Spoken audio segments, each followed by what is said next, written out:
Hello, everyone. So in this lab 3, we're going to talk about free fall. All right, so free fall is one-dimensional motion of object, though it can be two-dimensional as well, where object is moving only due to, so basically motion, only due to gravity. So due to gravity. Now, gravity is a force, and so gravity is a force that exerted on objects by Earth. So force by Earth. And any object near the surface of Earth will be subjected to that force. That means you drop something, and when it falls down, so let's say here's you holding an object, and you let go of this object, it doesn't just stay there, right? It falls to the ground. You throw something upward, so you throw something upward, it's going to go up, going to stop, and then come back down. That means anything that will be, as soon as you let go, its motion is due to gravity. That type of motion is known as free fall. Now, there are two types of free fall that we can think of.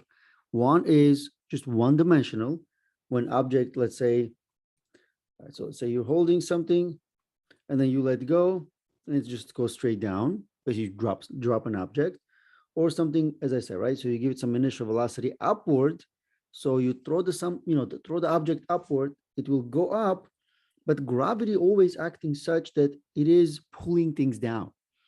That means if you're moving up and any object is moving up, even when you try to jump, right? When you try to jump, you have to project yourself up, because even if you're just standing on the ground, gravity is pulling you down. Surface, the ground, keeps you from falling. But let's say as soon as you jump up, so there's no surface force balancing gravity, you right away slow down, stop, and then pull back down. So this is, let's say, F representing force. G can be represented as a gravitational force. So it's gravity or gravitational force.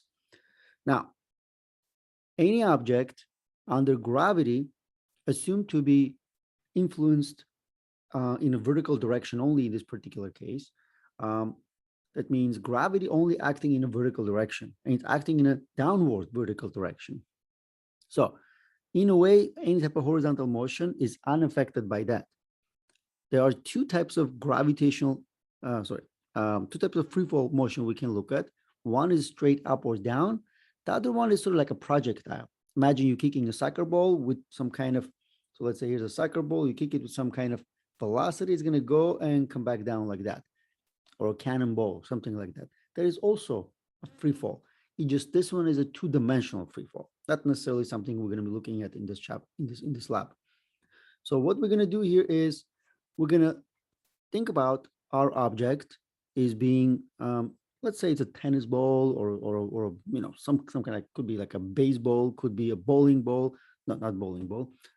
Let's say a golf ball. I mean, you have to be strong to throw the bowling ball up with a good velocity. But the idea here is any object that is projected upward will eventually slow down, stop, and then come back down. So again, so think like this, right? So if you have an object in your hand, in order for it to go up, you have to give it some kind of initial velocity. You have to project it upward. But after that, as you give it initial velocity, you let go of that, right? So then it's going to start slowing down until it reaches some kind of highest point. And then from there, it's going to come back down. So that means it's going to go straight up or straight down. Our goal would be this. We're going to be measuring on Pivot Interactive, we're going to be measuring a data from an experiment that is, basically given as an object is being thrown up. So it's going to go up, slow down, stop, and come back down. So as a function of time, we're going to look at how the vertical position changes. So our goal will be to make a table where this will be time. This will be, let's say, vertical position. And let's say we're going to look at, okay, so first we can, look at the entire time, total time for the object to go up and come back down. So let's say that's about 5 seconds. Let's say it takes 5 seconds for it to go up and come back down. we want to have a good experimental data. On average, you want n, which is number of measurements, to be around 10. Okay, to be around 10. I'm giving you an example here. That means you don't want to have, measurement in increments of 1 second, because it's going to be 1, 2, like 0, 1, 2, 3, 4, 5. So you're not going to have 10 measurements. But for example, if I start with 0 and then measure position, then, for example, you can say that 0 is the time when it's projected. You can set that to be 0. And then you can say, all right, so how about time interval that gives me at least 10 data points? To have a time interval with at least 10 data points, you can just divide 5 by 10. Then you can see that if you take time intervals of half a second, so 0 0.51, 1.52, 2.5, 3, 3.54, 4.55, right? So at least you have good measurements. So I have 1, 2, 3, 4, 5, 6, 7, 8, 9, 10, 11, almost 11 measurements. So that's really nice data set. So then from here, your goal will be to measure the position. Okay, so what is position? Let's say when time is 0.5. Then what was the position when time is 1 second? What is the position when time is 1.5 seconds? What is the position when time is 2 seconds? And so on and so forth. That means very similar to the first pivot lab, as we looking at object motion, the video of the object's motion, we can pause always and or find the, let's say with a timer, right? The time of interest, then we can make a measurement of the position. As always, pivot allows us to make measurements like that. You're going to take this data and we're going to then looking at the type of motion that free fall exhibits. So for example, then we're going to plot this vertical position. So it's going to be position versus time graph. So there are two graphs, position versus time. And if I plot y in centimeters, let's say on the y-axis, and time in seconds on the x-axis, then I'm going to make measurements or plot those measurements. So the type of data you should expect is, remember, this is actual position versus time, but also it's a time based. So it's not going to be, straight up or down, right? Because as a function of time, what you will see here is, something like this. So that means you should be able to see something like this with your data, because it's still, as a function of time, it goes up from y equals 0. It reaches some kind of y, let's say highest, like h for highest, but then it's gonna, decrease because it's coming back down. But it doesn't do it instantaneously, right? It takes time. So as a function of time, position versus time graph will look something like that. All right, so position versus time graph, this is what you should expect. So if you don't have this when you do the graph, then you probably didn't do something correctly, didn't take the data correctly or something like that. You can just, redo, go back and, make new measurements. So at least, this should be your expectation. The idea here is if we have a graph like that, then we can see that this is not a constant, velocity motion, right? Which means, remember, we talked about that constant velocity motion will be if you have a straight line, if you're doing position versus time. If I do position versus time, if it's a constant velocity, I'm going to get, a graph like that.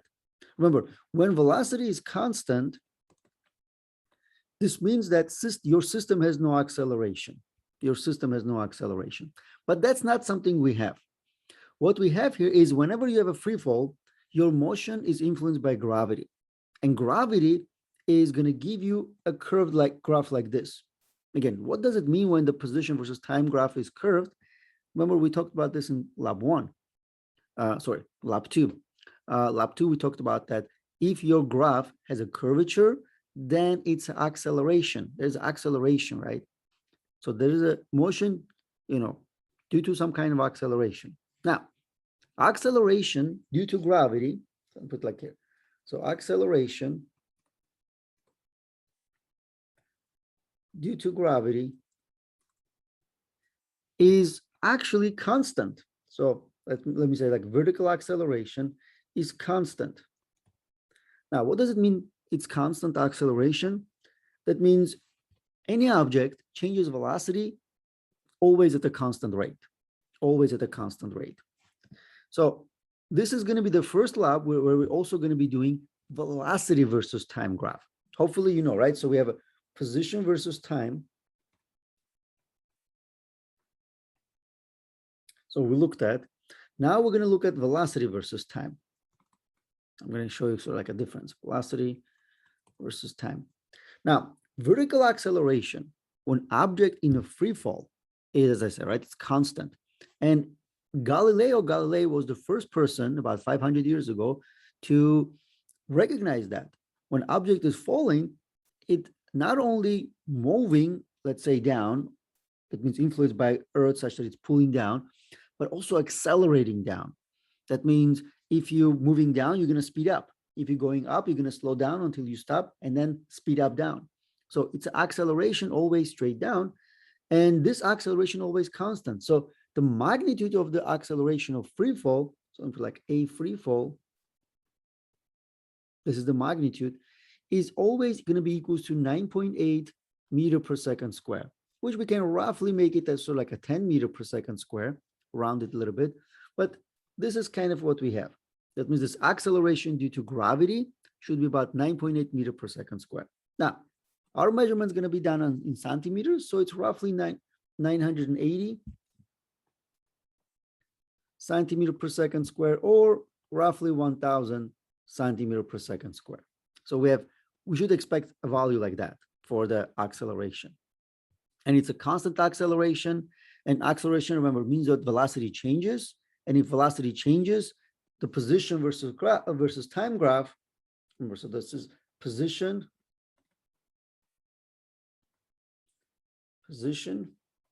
versus time graph will be either something like this or something like that, depending. It's going to have a curvature. It's always going to have a curvature.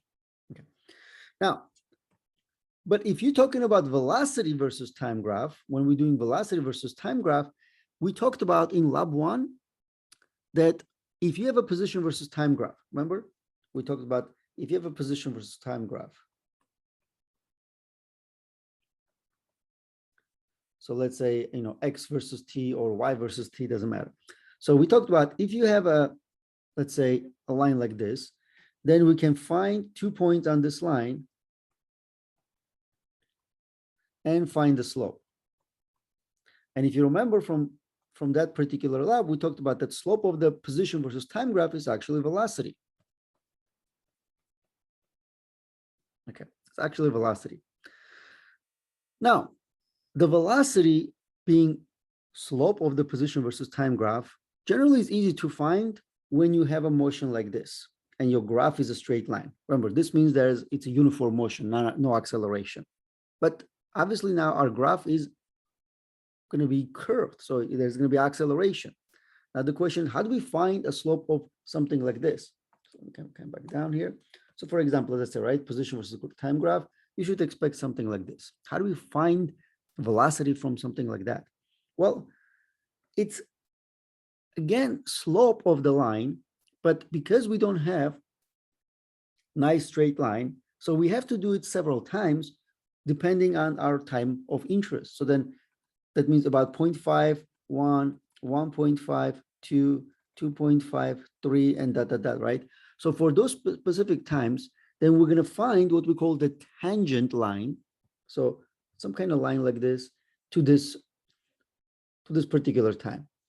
So that means then draw a line. Tangent line means line that barely touches the, you know, the position versus time curve, this purple curve, right? That instant of time. So for example, see, this is the tangent to that 2 seconds. So that means that's kind of the point of interest. So I draw a line that kind of barely touches that point, but it touches the graph. So all I have to do then find the slope of that line, and that will give me the velocity at this particular time, which means then I can say, okay, remember this is time and this is velocity. So then for this particular time, when time is 2 seconds, if I find the slope of that tangent line, then I can just basically get what kind of velocity I have for that particular time and get some kind of data point. Okay, so you're not going to be doing anything by hand. The Pivot Interactive allows us kind of get that information, and we'll show you how to get that information. But the idea here is we're going to do two graphs, position versus time. Look at the shape of the graph to make sure that, we are looking at the correct measurements, because it says, right? So if you did everything correct, this is going to be your, your graph. Your graph will look like this. Then using that, we can get data points for velocity versus graph versus time, and they get some kind of, let's say plot like that. So this is velocity versus time, and then we're going to get a graph like that. Okay, so again, this is a straight line for the velocity versus time graph, indicating if I take then the slope of the velocity versus time graph, then that slope is going to be then my acceleration. Okay, so that's going to be my acceleration. In this case, it's going to be free fall acceleration. So getting the slope, again, we're not going to calculate rise over run. The Pivot Interactive does that for us automatically. So I will show you where to find that information when I go over the Pivot Interactives. But the idea here is, once you get that information, once you get the graph, that information then can be extracted from the graph. Let's say we find a nice fit that should be a straight line like that, then we can get the slope of that line, which will be then our free fall acceleration. That means we're going to verify the free fall acceleration for this lab.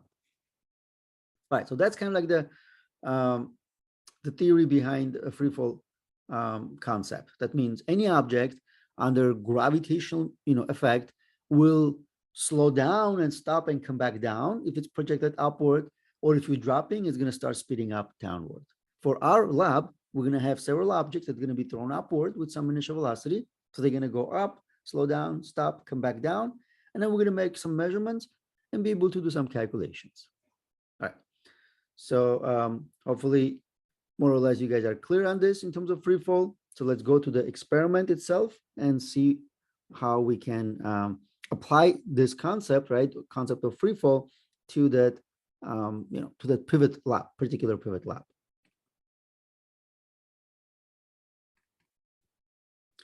All right, so here's our lab. So you can say, in this activity, we'll use our kinematics to analyze the motion of an object in free fall. Okay. And we have a video that's going to show us how what we do. We take 0 actually to be the highest point.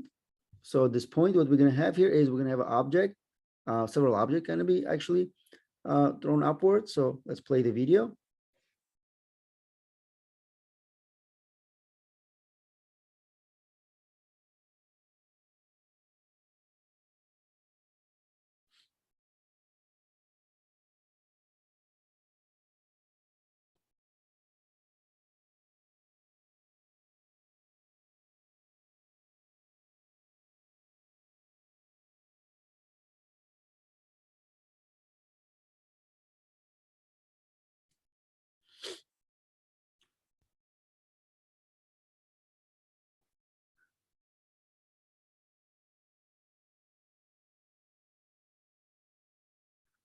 All right, so you can see, right? We have, if you go back here, we have 1, 2, 3, 4, 5.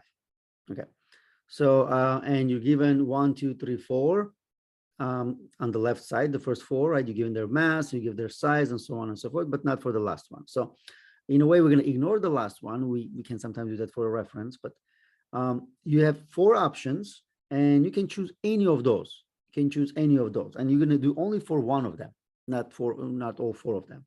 So you have an option, just choose any of those 4 spheres, and you're going to then make measurements, for those spheres, right? As they go up, slow down, stop, and they come back down.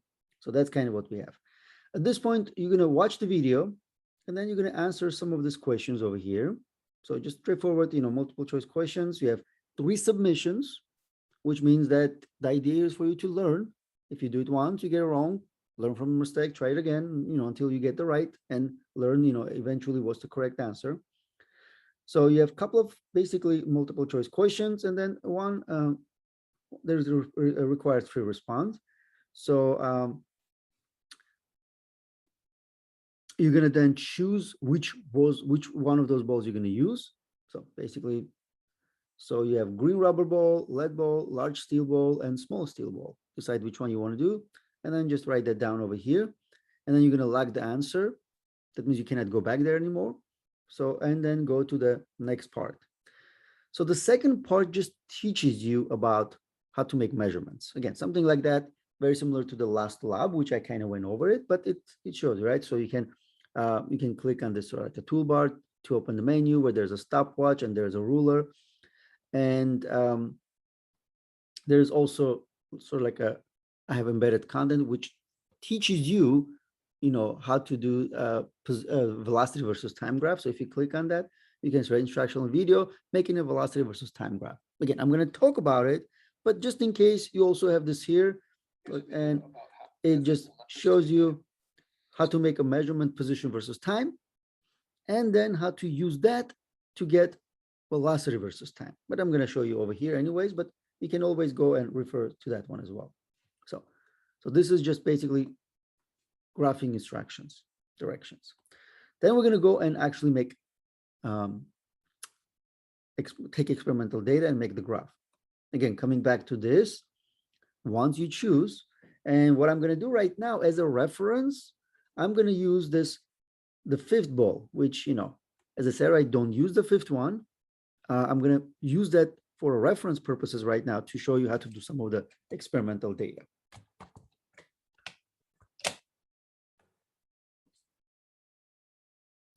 All right, so for example, you want to start as soon as it's released from hand. That means, for example, see right now, if I go back, so it is released right here.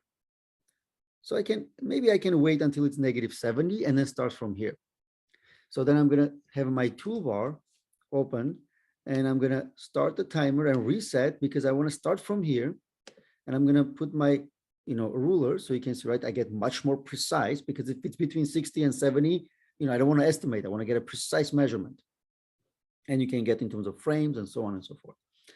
So, and there's going to be already a table for you. So I'm going to say, all right, so I'm going to set that to be 0. So when time is 0, my position is -70 centimeters. Okay, so my position is -70 centimeters. So I'm going to then play the video and see how long does it take for it to go up and down so I can figure out how many data points and what will be my time interval. So play the video. Remember, it's slowed down, right? So it's kind of like a slow motion. It goes up, reaches the highest point, and then it's going to come back down. So basically, you want to get the total time. How long does it take for it to go and come back to the same starting position?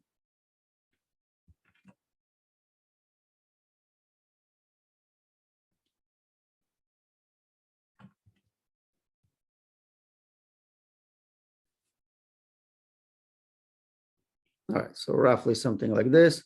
So I can go back here and say, all right, so it takes about 0.7 seconds, 0.7 seconds. That means what I need to do here is not quite 1 second, right? So I'm gonna then break everything down into maybe at this point, if I do 0.1 second time interval, it's gonna give me 7 data points. And that's probably not enough. I wanna get more. So I'm gonna just exactly do 0.077, for example. I'm gonna exactly do 0.077. So, or let's say 0.8 to kind of round it. So 0.8, that means every 0.08, sorry, 0.08, because if you took 0.077, I can round it to 0.8 and divide by 10, I get 0.08. That means I'm gonna come back here, I'm gonna say, so what I'm gonna do here is,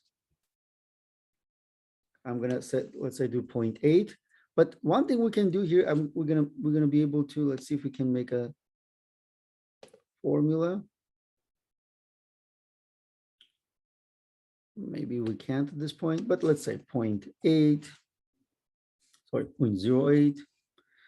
Then this one, if you do, then you with your calculator, 0.08 times 2. So this will be 0.16. Then 0.08 times 3. Going to be 0.24. Then this will be 0.08 times 4, 32. Then 0.4, right? Then 0.48, and so on and so forth. That means increments of 0.8 seconds, 0.08 seconds. Then I'm going to go back and I'm going to start right here, right? So let's say, see, go to 0 and find my first one, which is 0.08. So I go until I get 0.08, which is right here, 0.08, and make a measurement. So come back here, and I'm going to use the center of the sphere. So this will be then negative, since this is 60, so this is then 61, 62, 63, 64, 65, 66, so it's negative 67. So that means I'm going to say that negative 67. So I'm going to then come back, and I'm going to write this down as negative 67.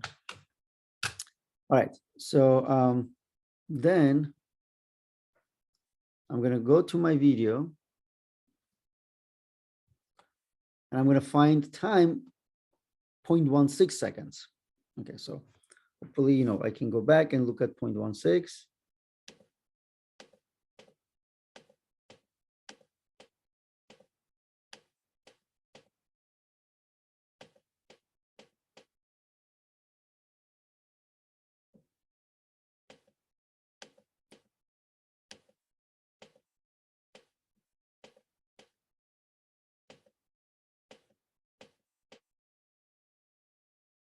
All right, so I get something like this. So maybe it's not as easy to get that. So one thing you can do, you can say, all right, so I have 0.166. So you can go back here and say 0.167, let's say, right? If I round it, it's okay if you have this. It's gonna, automatically kind of, compensate for that. So that means this is gonna be the measurement for 0.167. I look at the measurement, and this is negative 64. So I come back and I say it's negative 64. Then I go to the next one, which should be 0.24. That means I need 0.24.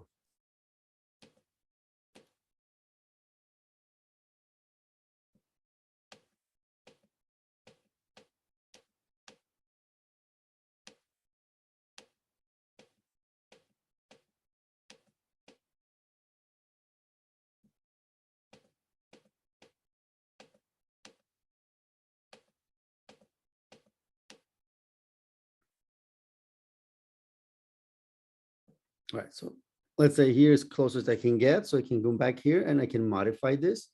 I can say this is 0.233. Then I can make the measurements. So then this is roughly negative 60, I would say negative 62.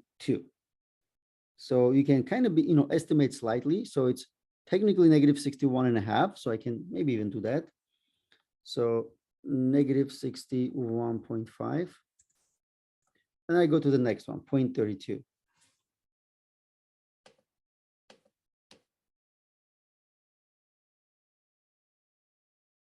There you go. Perfect. 0.32. So I look at the measurement. So this is roughly negative 50, let's say 58.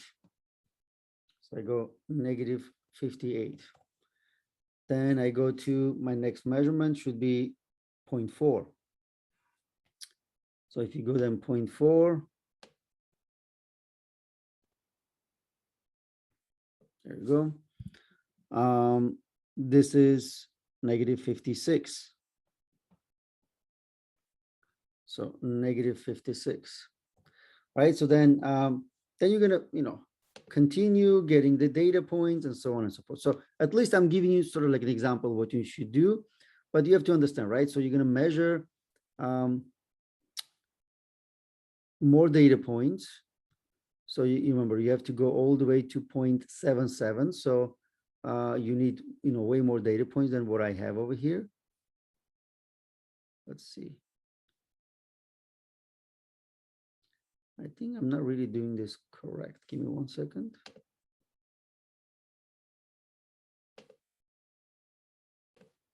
Right, so I realized I'm, instead of 0.4, I'm actually doing 0.04.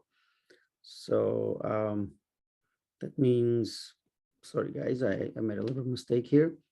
So if I go back, that means my first measurement technique that I needed, it was 0.8, which is right here. And that was, let's say,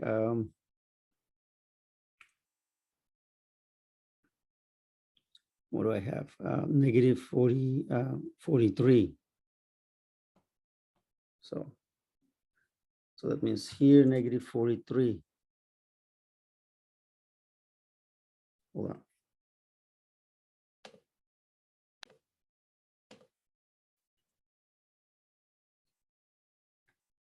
Okay, here's negative 43, then 0.167. Yeah, I went. So we can write 0.167.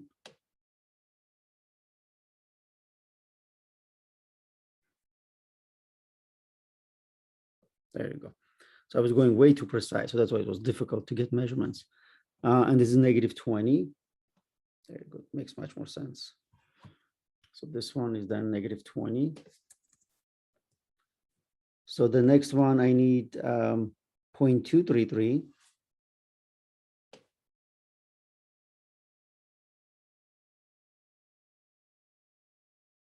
Roughly something 0.234. It's fine. I can just say 0.234. So then what I have here is negative 9.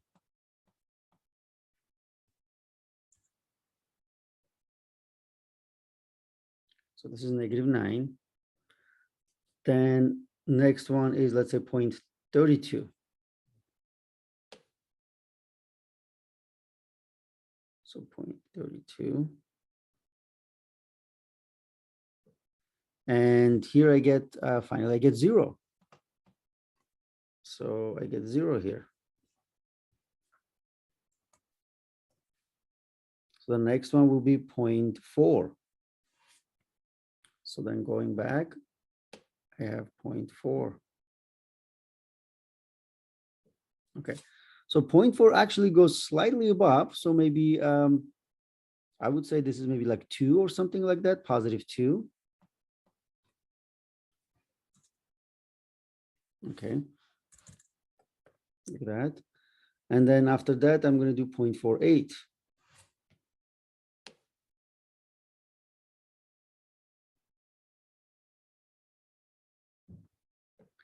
There you go. With 0.48, I have minus 3 now. So minus 3. Now, if I, for example, do the next one, which would have been 0.56, let's do that one as well, and then we should be done. So you can see right now it's going down. So close enough. I get negative, let's say negative 9. Or actually negative 4. 14, negative 14. If I come back here, negative 14. So this is already good enough. Like, let's say you're going to get more data points. I'm just for the demo showing you less, and sorry about the little mix up there. So when I come back here and I can do then position versus time. So here's the position, Y position versus time. And remember the type of graph I showed you what you should expect. So let's see if that's what we're going to get. There you go. You can see, right? I'm already getting that. And what was expected was basically something like this. And we pretty much have that shape. See, more data points you have. See, I stopped at 0.56, but you're going to go all the way to 0.7, let's say, get about, 12, at least 12 data points. So then you're going to get a graph like that. So one of the things we can do, we can see that what fits basically is proportional. No. Y equals XP. No. X squared. No. And then you're basically going to try to see what's gonna fit. See if this one perfectly fits. Okay, because one of the things we have here, this is a motion with acceleration, where basically the equation is d is equals to initial velocity times time. So there's a time dependence plus 1/2 times acceleration times t squared. So there is a one dependent on time, another dependent on t squared. And that's the graph you're going to get.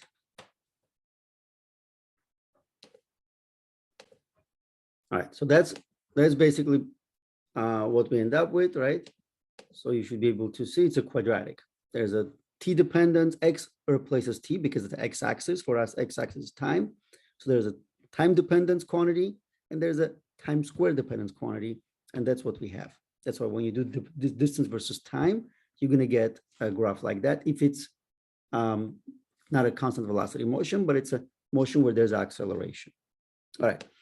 So now, one of the things we're going to have from here is that this is the graph you're going to do first, position versus time. You're going to take a screenshot of that, and then you're going to include this in your discussion for the when you do interpreting your graph. So you can upload the screenshot of position versus time and talk about your motion and how it, does this motion, let's say, obeys your prediction? Do you see that as something you were expecting? And you can kind of talk about what this graph represents. Then number 3 here says go back, then do the column that we have as it says velocity, right? Populate that column with the data. Okay, now that means we're going to do velocity versus time graph. The way we do velocity versus time graph, we're not going to go and calculate velocity, every time. There's a little bit straightforward way that I'm going to show you, which is also in the video that I showed you that, I uploaded. The idea here is this. So we're going to go back to this graph, and then we're going to do, let's say, a linear graph like this. Okay, so which will be, let's say, if I do this, so you do linear, okay, then this linear graph basically represents something that doesn't necessarily fit this one, but it's okay. So if I remove all the data points, because if I go back here, see, I want to have a velocity for some time. So it's 0, I cannot get the velocity for 0. So we can just leave this blank. But I'm going to talk about velocity for this particular column, for that basically the second row. So that means sort of like, let's say, velocity at 0.08 seconds, because velocity is changing position. That means the position between, let's say, -7 and -43. So if we go back and just basically only leave the point. So when you click on the point, it deselects the point. So you have only those 3 points. So this is the 0.08, you can see, right? This is the point or the time instant that I'm interested. So you need to then have 3 points, 1 point before selected and 1 point after. So you can see, right? So I have this. So if I deselect, I don't, I'm going to get a wrong answer. So I'm going to have selecting 1 point before, 1 point after of the point of interest that I want. So if I have this, then if I come back here, see this says 299 centimeter per second. Then that's the velocity I want at that 0.08 seconds. So you're going to come back and you're going to go up and say, all right, so it's 299 centimeter per second. Okay, that means that's for this data point when time is 0.08. Then you're going to do that for the next time, which is 0.167. That means this particular, right? So 0.16 something. That means, you don't need this very first data point. So you want one before that, one after. So you're going to select this one. See, now your graph shape changes, and the time of interest, 0.167 second, is now exactly in the middle of those. Then you go back and look at the A, which is the slope again. So then it's 223. So you're going to come back and we're going to write down 223. So then you're going to do the same thing for the next data points. That means when the time is 0.234, which is this one here. So that means you need to select 2 points, one before, one after. That means select this one, but we no longer need this one. So then you have a line that goes through those 3 points. So then going back down again, find the slope, 130. So we're going to come back, get 130. Now the idea is that we should expect a graph like this. So if you're doing velocity versus time, we should expect a graph like that. Okay. So, and we're going to see, let's say, what we're going to get from here. Let's do one more point, and then it should be pretty much straightforward from there. So let's do 0.32. So then this is 0.32, right? That means I have select this point over here, but not this one. So, and then the slope is 667. So 667. Okay. or sorry, 67, right? 66.7, like that. All right, so I think I have enough data points that you can see already the shape of the graph. So if I come back, now I'm going to change my vertical axis. It's going to be then velocity versus time. And you see, right, I'm basically getting exactly that. So if I go back and, select all the data points, I am getting what I pretty much predicted. That means a straight line kind of with a negative slope. Okay. Now from here, since this is a velocity versus time graph, slope of velocity versus time graph is exactly then equals your acceleration or free fall acceleration. Remember, I gave you free fall acceleration, right, which is g, and that was roughly 9,800 centimeter per second square or 1,000 centimeter per second square. So if I come back and look at the slope A, you can see, right, it's negative 998. It's negative because it's straight down, right? So negative 998, very close to the 1,000 that we were expecting. So that means get the velocity versus time, like, by going and looking at each data point, right? Remember, so three points, slope, you get the value, you then populate your velocity column, and then do the velocity versus time graph. After that, everything else basically answering questions based on the velocity versus time graph. That means, you come back to this last couple of them, right? So get the velocity versus time graph and then find the acceleration. Again, acceleration is the slope of the velocity versus time graph. And does it have a constant acceleration? And also the last one here is basically to do a conclusion. So you have to do that claim, evidence, and reasoning, right? CER, where compare the motion of the ball, you collect the data from to the something else. So and then again, you don't have to do anything, but does your data let's say give you the result that you were expecting or not? Basically talk about that based on the graph, based on the value that you calculated, concludes if this was a successful experiment or not. Remember, so it's a successful experiment if your velocity versus time graph gives you the slope roughly of equals the free fall acceleration, which is roughly 1,000 centimeters per second. And negative just means it's negative direction.